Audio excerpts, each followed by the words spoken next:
La noche cae sobre las tierras de Michoacán con esa oscuridad particular que solo existe en el campo profundo de México, donde la luz eléctrica es escasa y las estrellas brillan con una intensidad que los habitantes de las ciudades han olvidado.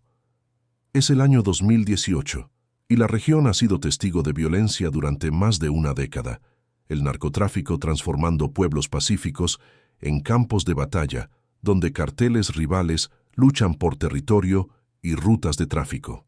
Entre las montañas cubiertas de pinos y los valles fértiles, donde crecen aguacates que valen más que el oro, en los mercados internacionales, existe una hacienda que ha resistido el paso del tiempo y las tormentas de violencia que han arrasado la región. La Hacienda San Miguel es una propiedad que data del período colonial, sus muros de piedra gruesos, construidos hace más de 200 años por manos indígenas bajo el látigo español. A lo largo de los siglos, ha sobrevivido guerras de independencia, revoluciones, reformas agrarias y la modernización que transformó a México. Ahora pertenece a don Aurelio Mendoza, un hombre de 68 años, cuya familia ha sido dueña de estas tierras durante 5 generaciones. Don Aurelio es diferente de los hacendados tradicionales que precedieron a su época. No es un tirano que explota a sus trabajadores, sino un hombre que ha evolucionado con los tiempos, pagando salarios justos, proporcionando vivienda decente y atención médica a las familias que trabajan sus campos de aguacate y maíz. Don Aurelio es viudo desde hace 10 años, su esposa María fallecida de cáncer, dejándolo con 3 hijos ya adultos que viven en la Ciudad de México y Guadalajara, persiguiendo carreras profesionales lejos de la tierra que los crió. Intentaron convencerlo de vender la hacienda y mudarse con ellos a la ciudad, especialmente cuando la violencia del narcotráfico comenzó a intensificarse en Michoacán. Pero don Aurelio se negó obstinadamente. Estas tierras son su sangre, su identidad, el legado que recibió de su padre y que espera algún día pasar a sus nietos, aunque esa posibilidad parece cada vez más remota en un México donde las tradiciones rurales están muriendo. La hacienda emplea a 35 familias, más de 150 personas que dependen de don Aurelio para su sustento. Él conoce a cada una por nombre, asiste a sus bodas y bautizos, llora en sus funerales. Ha pagado por operaciones médicas de sus bolsillos, ha enviado a niños talentosos a la escuela secundaria en el pueblo cuando sus familias no podían pagar. No es un santo, tiene sus defectos y su terquedad, pero es respetado genuinamente por su comunidad como un hombre justo en tiempos profundamente injustos. Durante años, don Aurelio ha navegado cuidadosamente el peligroso panorama del narcotráfico. Ha pagado cuotas cuando fue necesario, cerrado los ojos ante movimientos sospechosos en las carreteras cercanas, mantenido silencio cuando fue prudente hacerlo. No aprueba el narcotráfico, pero entiende que la supervivencia en Michoacán moderna requiere pragmatismo.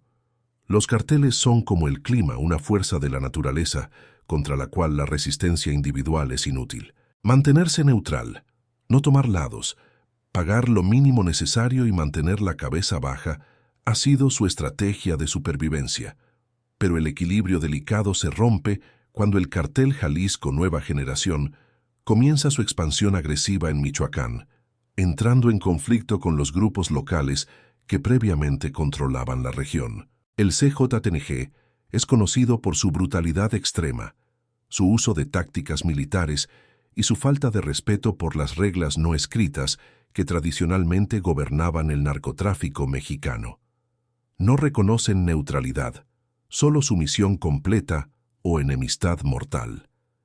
Su llegada a la región transforma el paisaje del crimen, escalando la violencia a niveles que incluso los veteranos de las guerras del narco encuentran impactantes. Una tarde de septiembre, un convoy de camionetas negras con vidrios polarizados llega a la Hacienda San Miguel.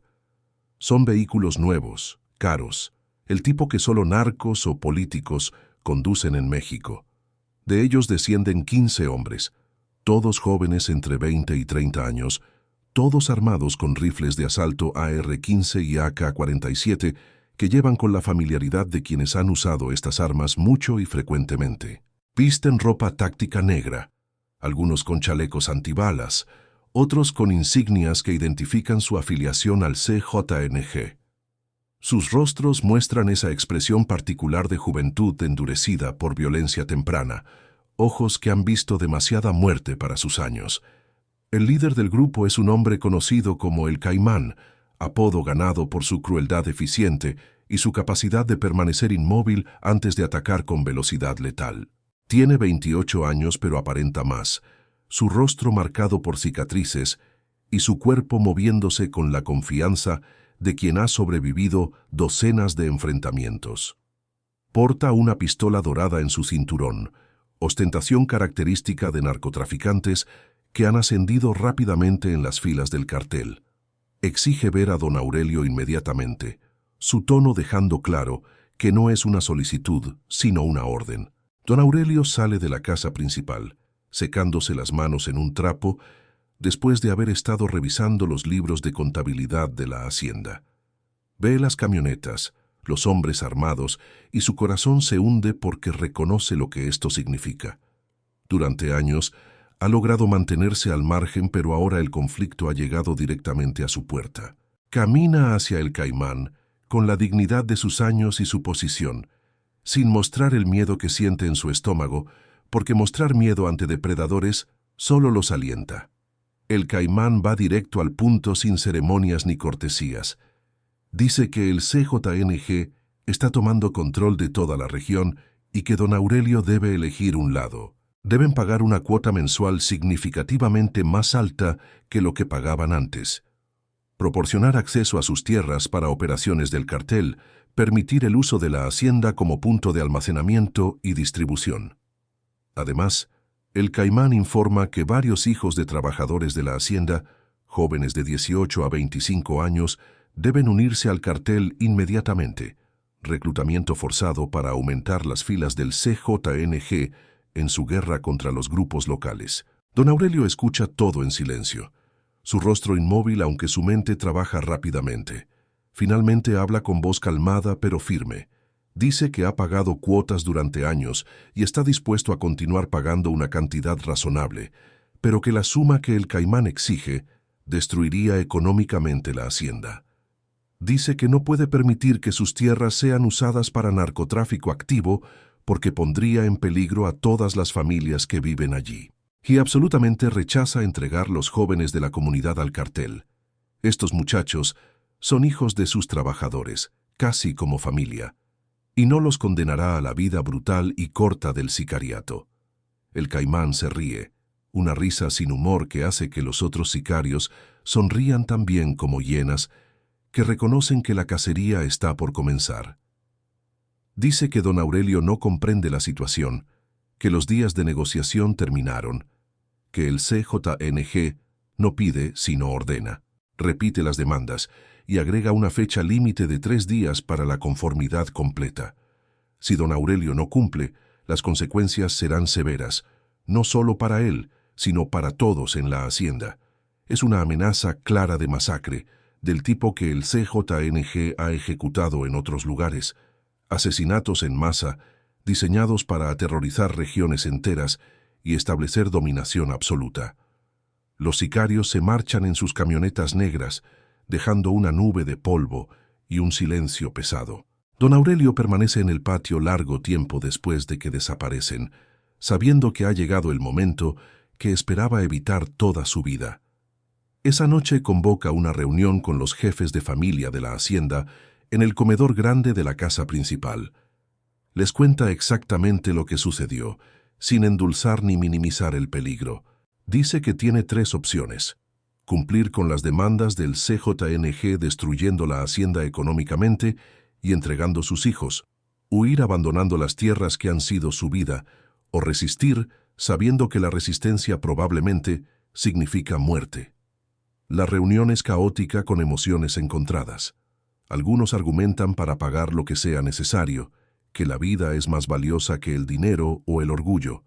Otros dicen que deben huir esa misma noche, dispersarse antes de que el Caimán regrese.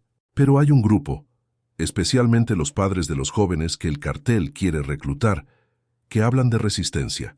Dicen que han vivido con miedo demasiado tiempo, que han visto demasiados pueblos destruidos por el narcotráfico, que si no se paran ahora nunca lo harán y esta violencia continuará consumiendo todo.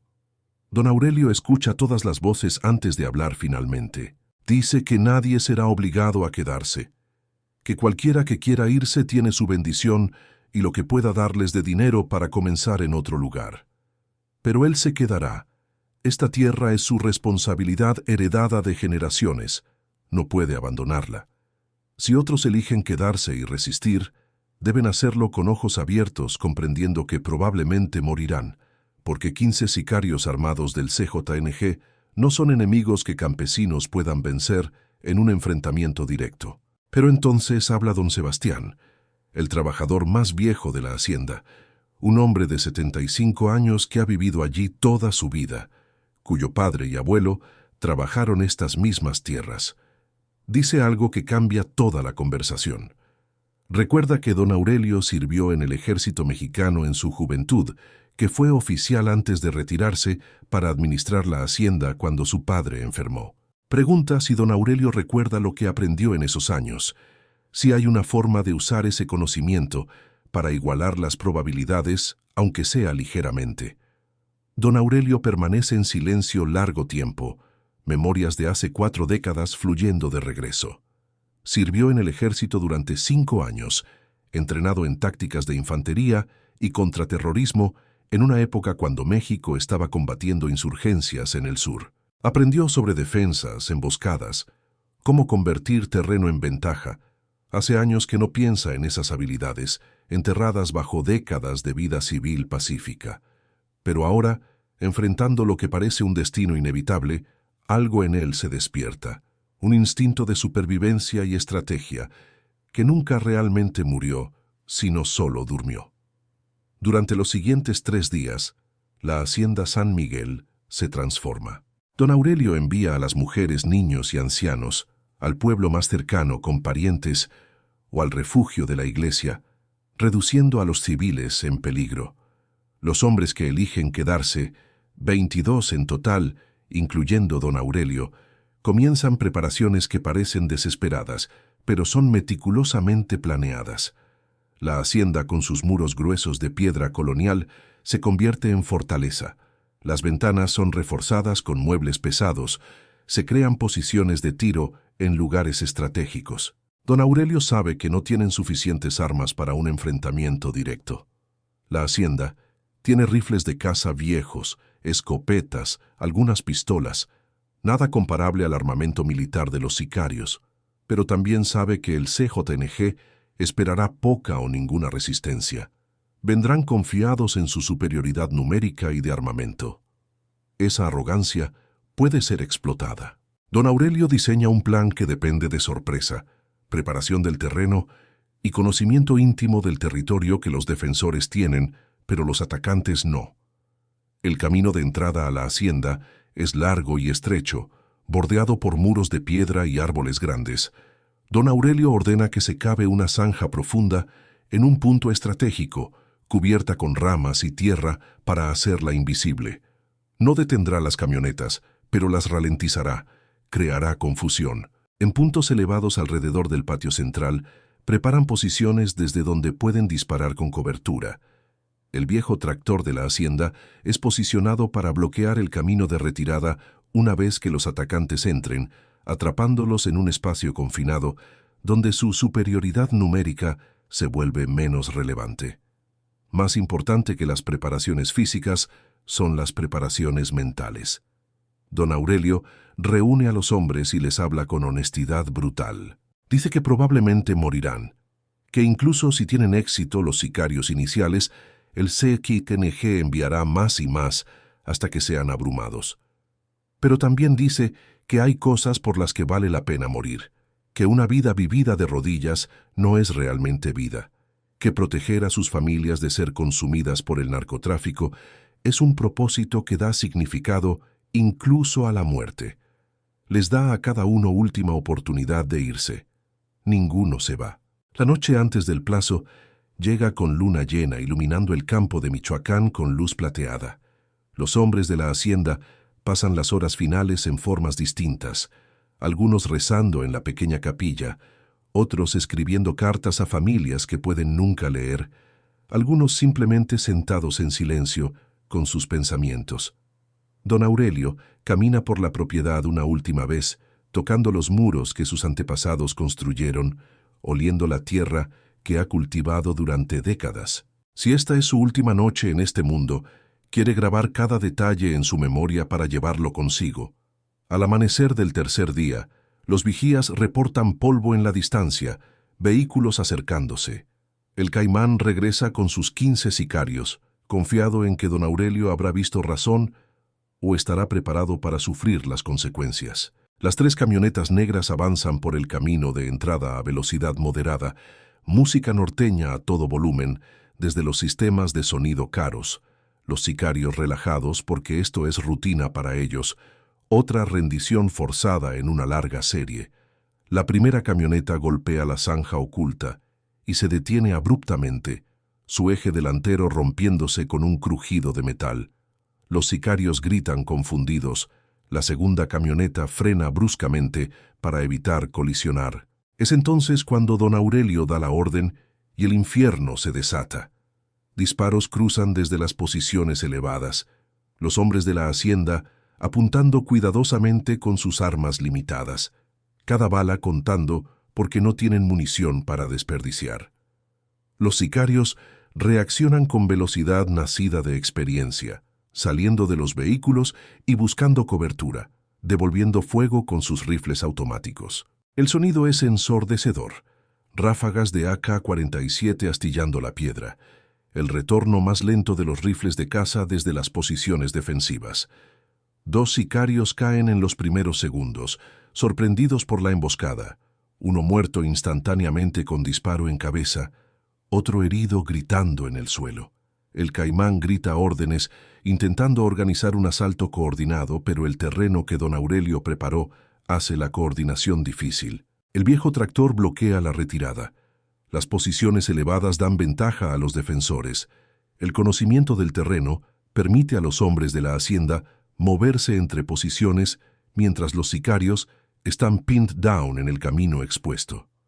Es combate caótico y sangriento, nada como las ejecuciones fáciles a las que los sicarios están acostumbrados. Pero los sicarios tienen armamento superior y eventualmente su potencia de fuego comienza a contar. Las ráfagas sostenidas de rifles automáticos destrozan las posiciones defensivas, obligando a los defensores a retroceder. Don Aurelio ve caer a 2 de sus hombres, uno el joven Juan que creció jugando en estos patios, otro don Miguel, quien enseñó a don Aurelio sobre cultivo de aguacate hace décadas. Cada pérdida es un cuchillo en su corazón, pero no pueden detenerse ahora. Retroceden hacia la casa principal, preparando la siguiente fase de defensa. Los sicarios avanzan hacia la casa, su confianza inicial reemplazada por furia vengativa. Han perdido 4 hombres, una humillación inaceptable que pagarán con sangre multiplicada. El Caimán ordena quemar la casa, lanzar granadas por las ventanas, terminar esto rápidamente. Pero mientras se acercan descubren que don Aurelio tiene una última sorpresa preparada. En el granero cerca de la casa principal están almacenados los viejos tanques de propano y fertilizante que la hacienda usa.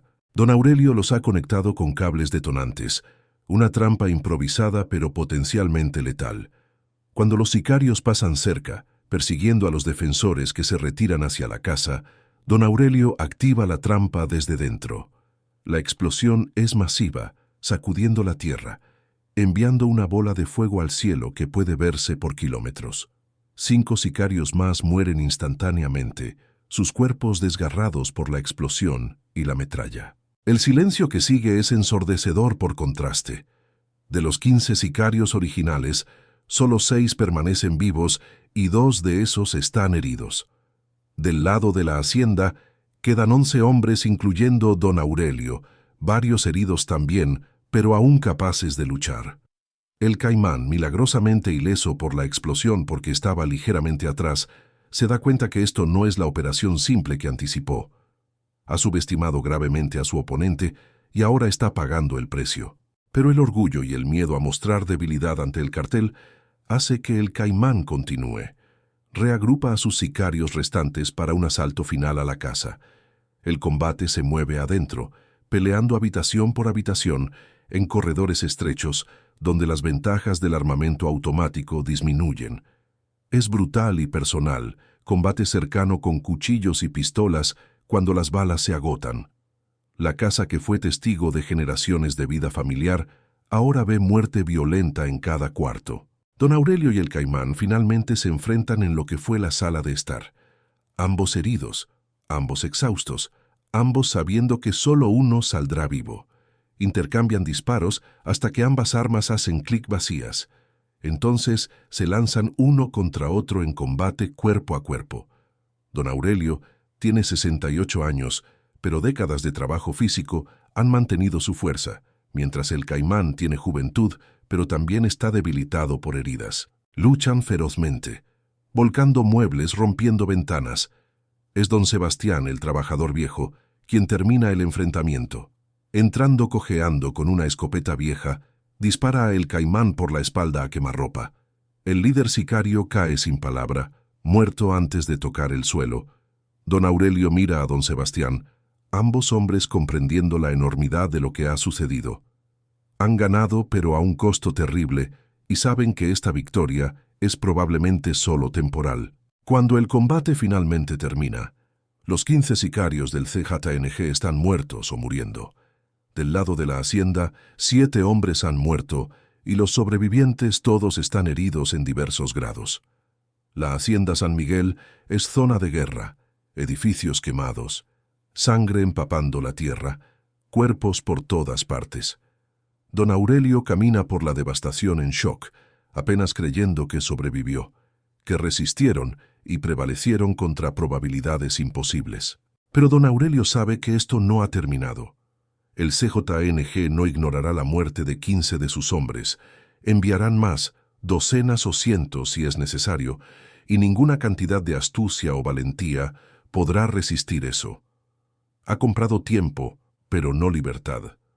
Usando el teléfono satelital que milagrosamente sobrevivió la destrucción, don Aurelio llama a sus hijos en la ciudad, les dice lo que sucedió, les dice que los ama. Luego llama al ejército mexicano, a los medios de comunicación, a cualquiera que escuche.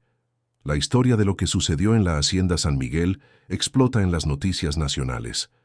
Un hacendado viejo y sus trabajadores resistiendo contra el CJNG y ganando es un cuento casi mitológico en un México cansado de rendirse ante el narcotráfico.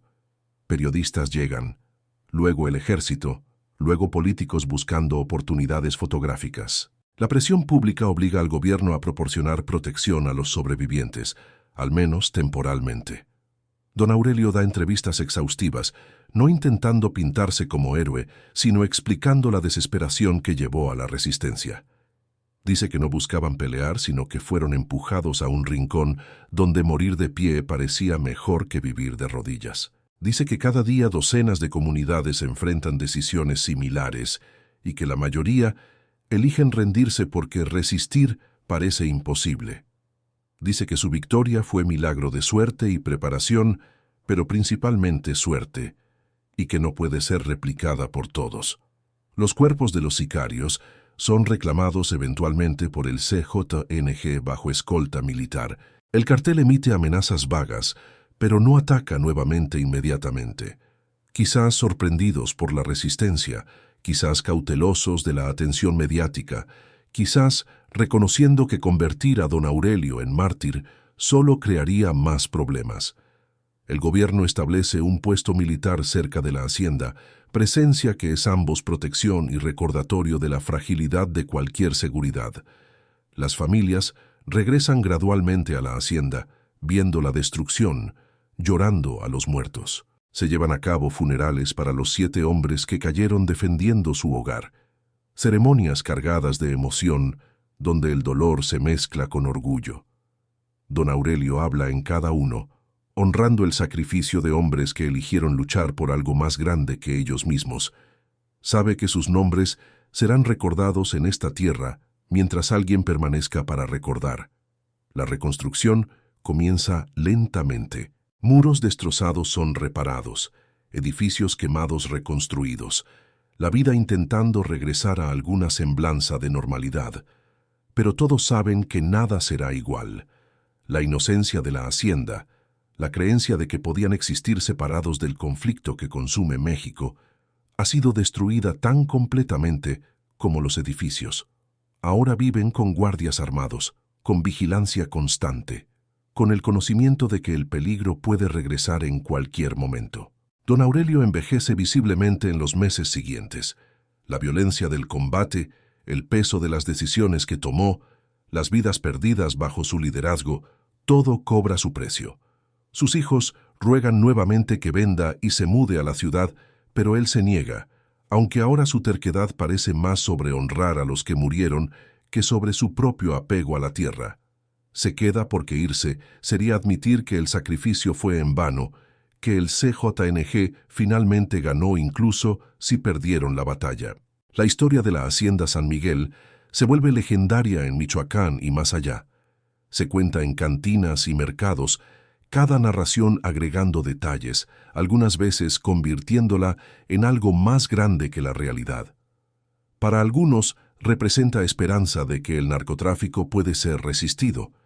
Para otros es advertencia sobre el costo terrible de esa resistencia. La verdad es probablemente ambas, una victoria pírrica donde ganar y perder se vuelven casi indistinguibles. Años después, la hacienda todavía opera, más pequeña y con seguridad permanente, pero viva. Don Aurelio finalmente muere en su cama a los 74 años, rodeado por familia. Sus hijos no continúan operando la hacienda, pero tampoco la venden. En cambio, establecen una cooperativa donde los trabajadores la administran colectivamente. El legado de resistencia de don Aurelio vive en la tierra que defendió. El CJNG continúa sus operaciones en Michoacán, pero nunca regresa a la Hacienda San Miguel. Quizás consideran que no vale la pena, quizás respetan en su manera retorcida la valentía demostrada, quizás simplemente hay objetivos más fáciles en otro lugar. La razón no importa realmente. El resultado es un espacio pequeño de paz relativa en una región consumida por violencia. Lo que pasó en la hacienda dejó a todos sin palabras, no porque fue una victoria militar impresionante, aunque lo fue contra probabilidades imposibles, sino porque representó algo que muchos creían extinto en México moderno. Gente ordinaria eligiendo resistir contra maldad extraordinaria, sabiendo que probablemente morirían, pero haciéndolo de todos modos porque algunas cosas valen más que la supervivencia. En un país donde el cinis